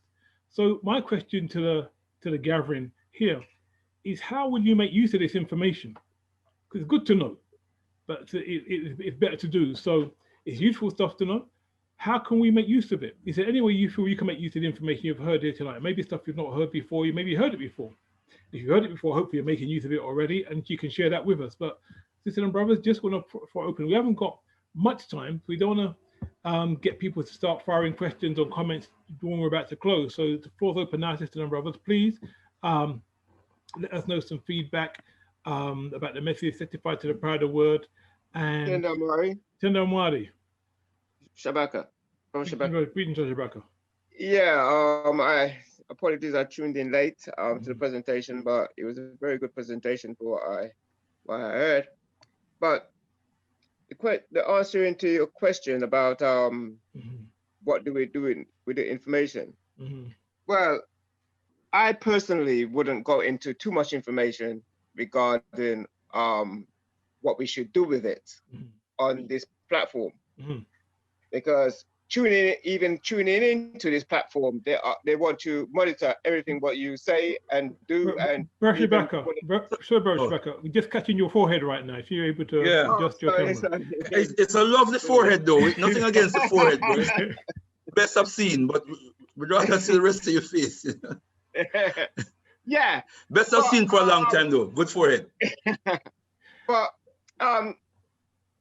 yeah, so it's very hard to really go into details about what we should do with that information. But one thing what our brother on Galaxy said earlier on one of the shows today is that what they intend to do in Africa is get all the organizations to operate as one throughout the African continent. And once they do that, with a Manhattan interest, then I think that's what people should be doing with that information. Working together, all the grassroots organizations working together with the information what we have got, and with zest to put things right. So, but as I said, I don't really want to go into those two major details, but I think initially that's what they should be doing. Tendai Mari. Give thanks for that. I mean, yeah, we're not asking for in-depth details, but even that principle could actually work here. And we need to, and the thing is, my concern is we don't identify how and why that principle doesn't apply here as much as it should do, and how much accountability there is to those who try and actually succeed in frustrating those efforts to unite. Yeah, I'll say no more about that. But yeah. But one thing what a lot of us have done, sorry, let me go back. What a lot of us that have done is we stop at the first hurdle. You know, we shouldn't be thinking about what people do or to stop our advancement. Africa is a vast continent. There's a lot of organizations in Africa, in America, what we can work with, and who has got the passion to put things right and to make things happen. And just because one or a couple of organizations you don't seem eye to eye, you just forget about them and you move on to the next ones. You do. Like Brother Leader said earlier, that Mpong man, whatever his name is, that spiritual man, he's moving in the right direction. You've got Sister Yah with the Sankova project in Ghana. You've got an organization in Senegal, want to build a city in Senegal. They're all working together, even right now. So just because a couple of organizations in this country have said there's a problem, we shouldn't lose sight of what is really important, right? We should say, okay, we can't work with them. There's a problem. We work with others. We shouldn't make whatever happen stop us from doing what we need to do. We just put it down as something what never went right, and we move on to people who we can work with. We shouldn't dwell on those things, in my opinion. Tender one. Not going to label that point. I do think we need to learn lessons of the history, and if we don't, we're doomed to repeat them. But I'm not going to label that point. Yeah. My brother. Can I just comment on that point? What we have learned in the past, we should channel us towards what's going to happen in the future, so that you don't make those mistakes. Those mistakes have already been made in the past. Indeed, we're certainly in 100% accord there, my brother. Tendai Mwale. Sisters and brothers, the floor is open for a short time. Now, any questions to brother leader after that presentation? Again, the question still goes out to yourselves, how we make use of the information. We're not looking for a detailed program or plan. Broad strokes this evening, sisters and brothers, just to say how the message impacted you, and actually what it inspired you to do that you can, or you're able to share publicly. I see a hands up from Sister Teresa Hackett. Hi, good evening. Good evening, sis. Good evening. Good evening. Tendai Mwale. Tendai Mwale. I'm not going to labor long, because I've been on many Zooms this month, and what I want to say to the brother that gave the presentation, I think he has found a solution. My contribution is that the presentation, we should all know it well enough to be able to repeat the knowledge, even without a template. But if we can get other people in our influence, a circle of influence, to understand what he has done today, I think we will then have empowered individuals to find their wisdom and to take personal action. Part of the leadership down system that we've inherited is that other people are always needed to educate us. But I think in tonight, what I've heard, I think the brother has opened up a fantastic possibility for people to just teach each other and wake up about what is really happening. So I want to thank you for this Zoom, and I want to be brave enough to say I am powerfully changed by being a part of this tonight. Thank you. Tendai Mwale. Bless you, my sister. Give thanks, Sister Teresa. Give thanks for that. I see a hand up from a young lion, brother Shakara Mbandaka. Brother Shakara. Tendai Mwale, is my mic coming through? Tendai Mwale. Yeah, you can hear me, yeah? I can hear you, yeah, loud and clear. Tendai Mwale, give thanks. Yeah, first of all, excellent message. It's much needed and much timely, especially because not just the world, but so much of our Pan-African community is wrapped up in this foolishness at the moment. And so I do want to encourage us to kind of do more of this, do more of this kind of information, getting it out there, and promotion. It's extremely important. I do have a question in relation to the fact that so this is the area that I've been studying for a couple of years, partly because of some conversations that I've had with some leading brothers and sisters in our international community on this subject, with the intention of putting together some work on it. And one of the things that is an important component of the Africa Rising narrative. Oh, by the way, sorry, before I come to the question, suggestion that in future, well, for the future development of this works, to add a comparison to the Caribbean as well. I think that's an important component, and possibly some of the South American states like Brazil and that kind of thing, because I think that might add to the but an important component is the relationship with China, especially as it relates to East Africa, and what is going on there, and what a wonderful thing China is doing and them kind of things there. So I'd like to know Brother Leader's perspective on that in relation to the Africa Rising narrative, and also whether you've looked into the East African Federation at all, that is said to be on stream at the moment, and the extent to which, you know, it is a thing. So it is contributing to a more revolutionary or more neo-colonial agenda. I know what my perspective is. And finally, a book suggestion, yeah, which is probably, this is probably Sheikh Anta Diop's most important book, but it's very, very underrated, right? And it's not very thick, right? But it's entitled Black Africa, yeah, the economic and cultural basis for a federated state. And I'm suggesting it because in it, he makes the point about the fact that a lot of people are trying to skip past political unity for the sake of enacting quote unquote economic unity, and he analyzes the pitfalls, yeah, and the you know the problems that will occur from that course of travel, yeah. So I again suggest it. Black Africa, the economic and cultural basis for a federated state. Everything that Brother Leader Mbandaka spoke about today, you'll get perspective on, yeah, from this particular text here, and also roads for actually solving a lot of these problems. So that's a suggestion for brothers and sisters.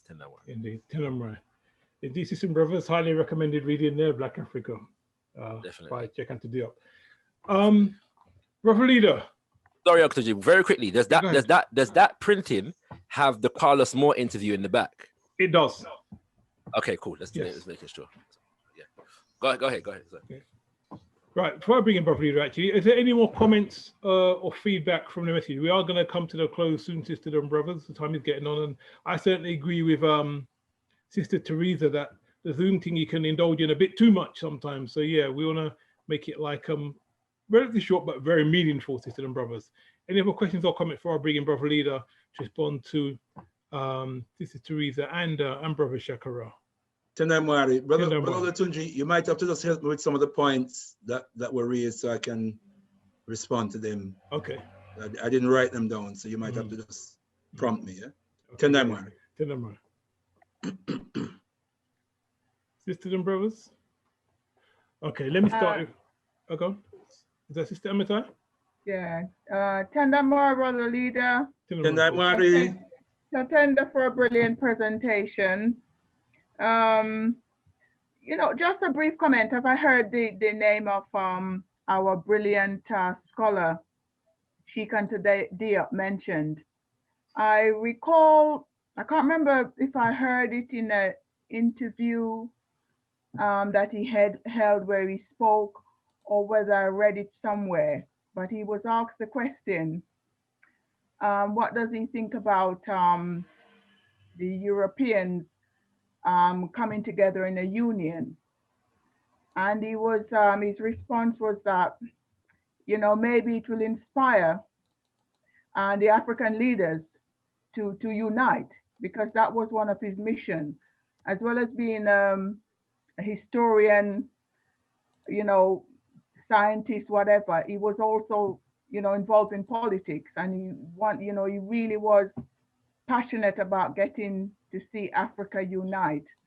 And unfortunately, I have to say that, yeah, much as I agree that, you know, all our great leaders, you mentioned them all, Sankara and all that, you know, who fought so much for the unification. Unfortunately, there were just too many who were just not interested in unifying. And hence we're in the position that we're in. So I'm not talking about all the greats like the Nkrumahs and all that who did that, and they were all killed, but there were just too many. And people like you know, our great there, Chinwezu, for years he's been on about the same issue of Africa uniting. And some of those selfish, and I know they're sellout leaders, selfishly refuse to unite, and look at the position we end up in now.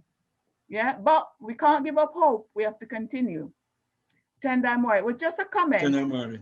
Yeah, and we can see it goes way back. You know, even before the independence era. Look at Papa Garvey. He was working so hard with that one in Liberia, was it? Yeah. What was his name? I can't remember his name, with the one in Liberia. And he sold out, you know, and so on. So unfortunately, we've got so many sellouts. And now they still you're talking about Tubman? Tubman, yes. William Tubman. Was it Tubman who was in power during Papa Garvey's time? I can't remember. No, oh, no. No, it wasn't no. The king.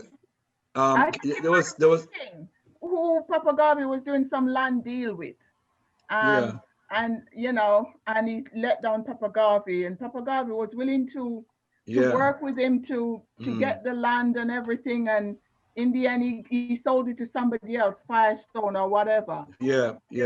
So what I'm saying is that unfortunately those sellout leaders, until now, they've got the African Union, and they're just sitting there twiddling their thumb, not even making an effort to do anything in terms of making some gesture towards unity. So anyway, it's good to know that there are organizations like the United Kingdom of Africa and others who are coming together.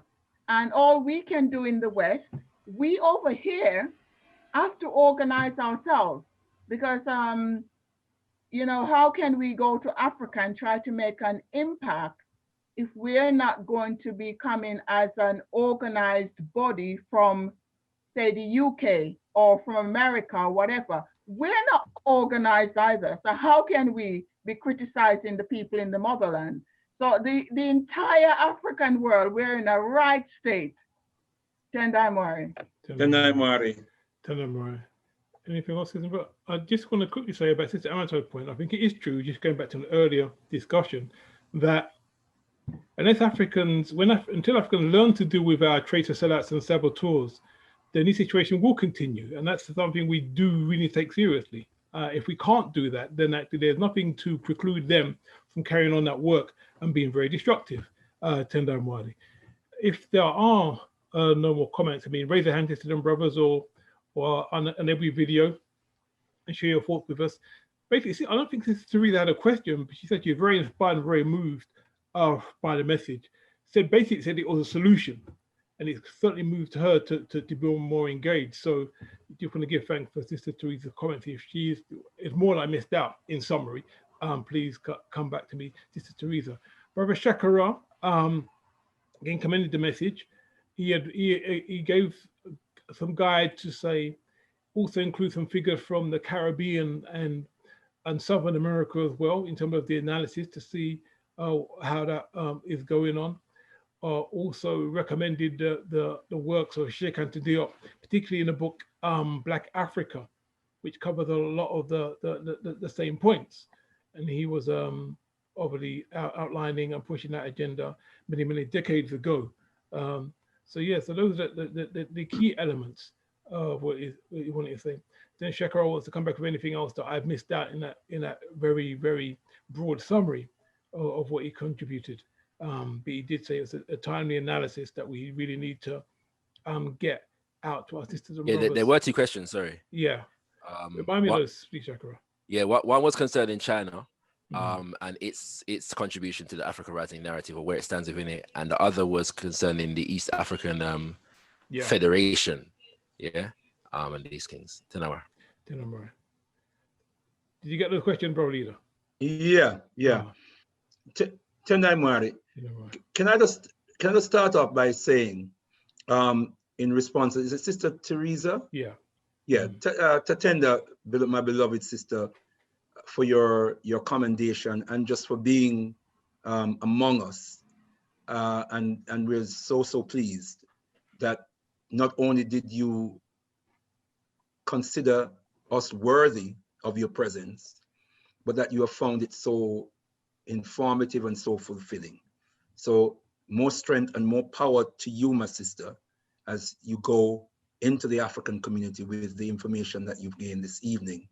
And hopefully you will, and I'm sure my sense is that you will use that to enlighten others, and that you will follow up with your own research and research work as well, which is very, very important. To Sister Amitai, when she talks about our disorganization, that is just so true.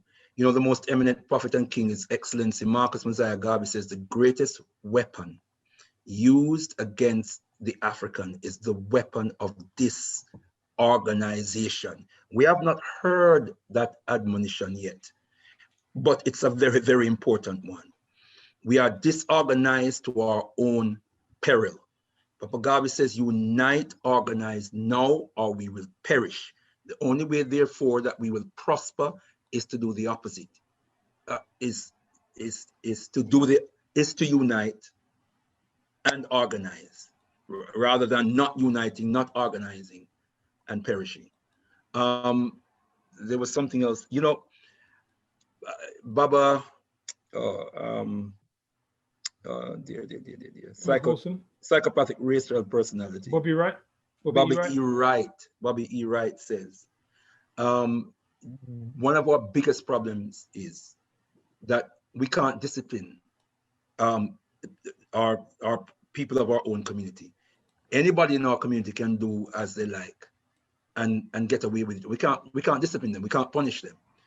No other community operates that way.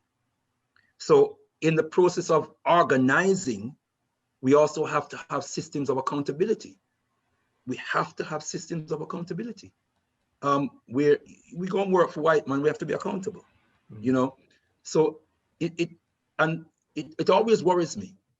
I think we are always in danger. We're always in a dangerous situation when we don't have to be accountable to our own. We can't talk about liberation, and we're not engaged in anything where a body of African people can call us to task and discipline us and sit us down or stand us up. It's not a healthy position to be in. I want the brothers and sisters to understand what I'm saying here. Yep. It's not a good and healthy position to be in. And then we talk about liberation. There's no liberation that's going to take place unless African people can discipline us, unless African people can instruct us, and we have to carry out that instruction. There's got to be a body that we all have to, you know, submit to as Africans. Yeah, and that's a big problem for, I don't have a problem with that. That's a big problem for many of us. Yeah. Tendai Mwari, in terms of Shakara's comments and questions, most certainly that is in the plan to do a similar analysis of the Caribbean and the impact of neocolonialism on the Caribbean, to do a similar analysis on South America, and certainly China. Today wasn't obviously this message wasn't the occasion for that, because it would have made the message far too long. I didn't even talk much about China. I've made many pronouncements in other spaces on China, but it wasn't really for the message today. In terms of the Africa Rising narrative, certainly China's imposition, and I use the word imposition deliberately, our encroachment with its soft power on the African continent, not so soft now in Djibouti, because they have military boots on the ground now in Djibouti, which many people either are not aware of or conveniently overlook. China has troops in Djibouti, which is a very strategic area, not only for the African continent, but for global geopolitics. Djibouti is a strategic area. China now has military boots on the ground there. And if China has military boots on the ground in Africa, it must mean that China has ambition to expand that. Does that make sense, brothers and sisters? They can't only intend to have troops in Djibouti. That's just the start, yeah? So they seem to be conquering us slowly but surely with soft power. Now we hear of Chinese, we hear of not only the economic advancements that they're making, they're winning hearts and minds, even though they're very racist. And yes, there have been some conflicts, but they're building infrastructure. So many of us fall in love with them because they're building infrastructure, right? We're not looking at the real cost of these infrastructures because they're not demanding money, and they're not imposing, what do you call it, interests, huge interests. But many of these projects, infrastructure projects that China is doing in Africa, are tied in with national resources, ports, mines. If you can't pay by a certain time, then you have to surrender, as what they did in Zambia, what they're doing in Zambia. Yeah. So I am very, very worried about China's rise in Africa. There is a rise taking place from China in Africa, which we all should be very, very concerned about. I think China's presence in Africa, its economic presence in Africa, has also served to boost our GDP, because obviously one of the main areas of African GDP is natural resources, the sale of natural resources. That is one of the main areas that's boosting and China's glut for natural resources is also having that impact on African GDP. We ought to be having more conversations about Africa industrializing. So Africa developing the capacity to add value to its natural resources. So African resources are extracted by African hands, from African mines owned by African industries. And African resources, natural resources, are being transformed into usable commodities, right? That is the process that is eluding the African continent. And that is the process that Europe and China and America and India and the others, Japan, Brazil, and the others who are benefiting from cheap resources on the African continent and the inability of Africans to own even the land and their own resources, the inability of Africans to develop industries or to industrialize. And they are clear that come what may, Africa must never industrialize. And they are conspiring to ensure that Africa never industrializes. If Africa industrializes, it's all over for them. Papa Garvey saw it. That's what the Liberian project was all about, industrializing Liberia, and then from Liberia, industrializing the entire African continent. That's what Osagyefo Kwame Nkrumah, his vision and his program, his Garveyite vision, reviving the black print of Papa Garvey on the Africa, that's what it was all about. Yeah? So, yes, in terms of the East African Federation, I think any kind of federation on the African continent is going to be only as good as the politics of the primary nation states. I hope that makes sense. Shakara? Tenai Mari? Is Brother Shakara there? Yes, sorry, it makes absolute sense. Absolute sense. 100% sense. So without going into too much details, whether it's SADC or ECOWAS, or the East African Federation or whatever, the African Union, they are only going to be as good as the politics of the primary nation states.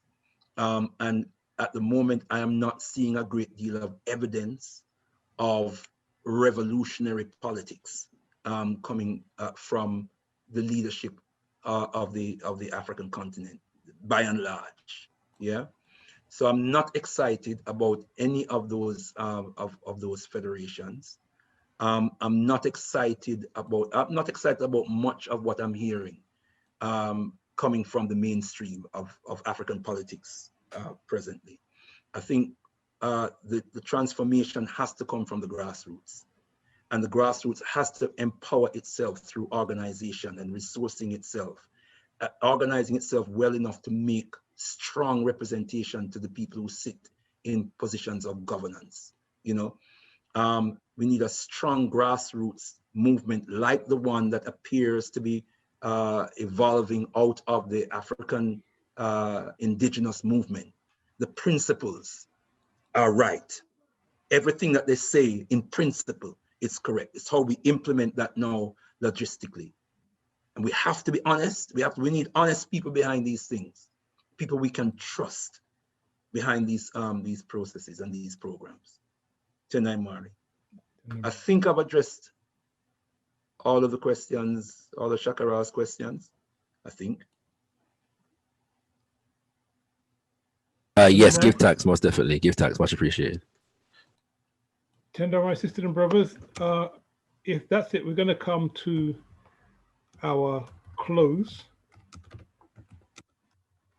Unless there's any final comments that anyone wants to say or share, what we're going to do is actually just get Brother Leader to give a summary as well, just to give any final comments in terms of actually the message, and also perhaps even Brother Leader, what he would advise us to do with the information that we've got and that is shared this evening. So if there is no other questions or comments, sisters and brothers, I'm going to hand over to Brother Leader for his final comments. Tendai Mwari. Yeah, Tendai Mwari. What to do with the information, as I suggested earlier on, reflect on it. If you, will we have this on record, Brother Olatunji? Yeah? Yes, so brothers will. and Yes, sisters can watch it again. Yes, yeah. Certainly on the cards. Yeah, so you have the information. You can go and research it yourself, just to, if you feel you need to, just to shore it up that the information is accurate, and do further research. But I think where we need to make an impact is in the arenas where these discussions are taking place, because there's so many times you hear this Africa rising narrative and it's not challenged. You know, you hear Paul Kagame and Rwanda being bigged up as, you know, the standard bearer of the African continent, and that's not being challenged. You know, and I'm very, very worried about that. Yeah. So, and you know, the answer and the solution to any question on Liberation Road is Papa Garvey's words: unite, organize now. We have to unite and we have to organize for people in the state of oppression that we are in, and the power of the enemy that we are up against, and the nature of our oppression, and the protracted state of our oppression, hundreds of years that they've been sitting on our necks. We are too complacent. We don't give liberation the priority that it deserves in our lives. There are too many Africans who are not in organizations, and too many organizations that are organizations in name only. That's what we're working with here. So the best among us were saying the right things, the most revolutionary things, are reading all the books, and, you know, the most articulate, spokespersons for the revolution. They're not in organizations. And again, many of the organizations are just organizations in name only. That's not going to bring us liberation. And I'm very, very sorry. That's not going to bring us liberation, beloved brothers and sisters. Yeah. So, so we need a strong organization, national based organization here in the UK. Something of the nature of the Interim National African People's Parliament that we had launched in 2011. Something on that level. Yeah. there are pockets of organization taking place which are very useful, very important, but we need a comprehensive approach to nation building. That's what we need. We need a groundswell of revolutionary movements and ideas. We need that groundswell. We need a propaganda machine that can reach our people. I think it was Sister Teresa. Is it Sister Teresa? Yeah, who spoke first. There's something that she said. Oh Lord, it's kind of gone out of my head now. It was there just now. About something to do with reaching our people. And you know, these people, they can spread their false propaganda and their confusing, senseless narratives because they have very powerful media. You know, they put something on television, they put something on the radio, they put it in the newspapers, and not only that, they channel it through the universities, through the schools. They have all those institutions in place that are connected to the central organizing mechanism, so they can churn out that kind of information, even through the churches. They can churn out those kinds of information. Terrorism in the media, you know, TV, radio, the newspaper, the churches. You know, the minister would pray that the terrorists, God will come and change the heart of the terrorists. But they're reinforcing that message about terrorism. You know, through the schools, it comes. Where are our institutions that connects with our people? Yeah, where are those institutions? We have to build those institutions, and we have to be serious about it. That's got to be our priority. And then, in the process of building those institutions, nationwide, it's got to be nationwide. It has to be comprehensive. When I say comprehensive, it has to deal with the issues of spirituality, of culture, of politics, of economics, of education, of social welfare, of healthcare, of science and technology, all of those areas. And the best of our economic minds must deal with economics. The best of our educational minds must deal with education. And there must be a central organizing mechanism. And then we need to connect internationally.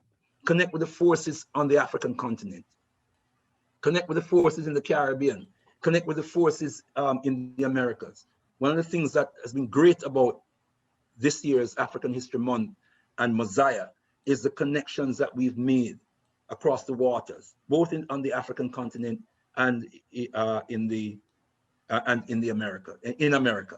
Yeah, but this is what we have to do. Sister, let me say very quickly, Sister Amitai was saying, oh Lord God, sorry, it's been a long day, brothers and sisters. Oh dear, something that Sister Amitai said. Oh dear, it was something important, you know, I was just gonna address it. Something you said, Sister Amitai. One of the main points that you made. I can't hear you. I said a few things, so I can't remember which point. Was it relating to Baba Diop, Papa Garvey, and the king of Brother King in Liberia? Was there any of that? Or our inability to organize, even here in the UK, in Europe? Was there any of those points? It might have been related to that, but something specific that you said. It just came into my head, and I wanted to address it. But anyway, brothers and sisters, you know, organization, nation building. We need to get that in our heads. Nation building. And here's a point, Sister Amitai. You were saying that we have no national body to represent our collective views as Africans here in the motherland. Or in the motherland. Represent our views even here, or across the waters. Exactly. That is a dangerous position for us to be in. A dangerous position for us to be in. If we're going to internationalize, how are we going to be represented as Africa UK? Who speaks on our behalf? Who represents us? You know, and if the AU has invited the diaspora to engage. There's all kinds of problems with the AU, right? But if we are to take the AU to task, how are we going to do that? Is it just going to be individuals that's going to go to AU conferences or summits or whatever it is, and presume to speak on the behalf of the rest of us? Or are we going to have some kind of organizational structure with a system of accountability? So that we will determine who is going to go and represent, who is going to go and speak on our behalf, right? So how do we do it? To count sand, you start from where you stand. That's what our ancestors say. So it might have to start with those of us who are here in this discussion, to throw our hands up and say, well, I'm ready to participate in something like that, right? But we will not be a free and liberated people unless we have that kind of system in place. And we will not be a free and liberated people even more so if we don't have control over our young people's minds. And how are we going to control our young people's minds if we don't have no schools? We don't have no rites of passage programs for them. Not enough anyway, right? They're stealing our young people from us. They're stealing our young people's minds. They're turning them into all kinds of strange beings, right? They're turning them, confusing their sexuality, okay? And we are not charged enough to say, look, our priority has got to be to build this national body, this body that has the wherewithal to stand up and represent and promote and protect the interests of African people. All the talk that we're talking, if we're not doing that, we are wasting our time. Baba John Henry Clark said it. If we're not doing that, we're wasting our time. So there's a lot of time wasting going on. Plenty of time wasting going on. I don't want to sound like I'm the bearer of doom, right? But the other thing you said earlier on, we need to be optimistic about things. Yes? But our optimism must make sense, right? You can't just be optimistic for the sake of being optimistic, you know, for the sake of being Afro-optimistic. It must have a basis, yeah? It must make sense. It must not render us lambs to the slaughter. Our optimism must not render us lambs to the slaughter. And some of our optimism is rendering us lambs to the slaughter. These are very serious times. So I am neither optimistic unduly or pessimistic unduly. I'm realistic. We have to be realistic. So give thanks and praises. Thank you all, beloved brothers and sisters, for coming, for listening. But it is in our work that we liberate ourselves, not in our talk. Our talk conveys ideas. It conveys wisdom. But it's the work that brings the results. That's what made Papa Garvey great, the work, not just what he said. What he said was enhanced by what he did. It gave meaning. He demonstrated his utterances in his deeds, in his work. I'm a Garveyite. And I've always, since I stepped on Liberation Road, I've always tried to get us to understand that it's the Garvey black print that we must revive. And the Garvey black print is about work. It's about work. It's about what we do. It's about the commitment to work and building. Institution building, nation building has to be about that. Tendai Martin. Tendai, give thanks, Brother Leader. Let me get it. Okay.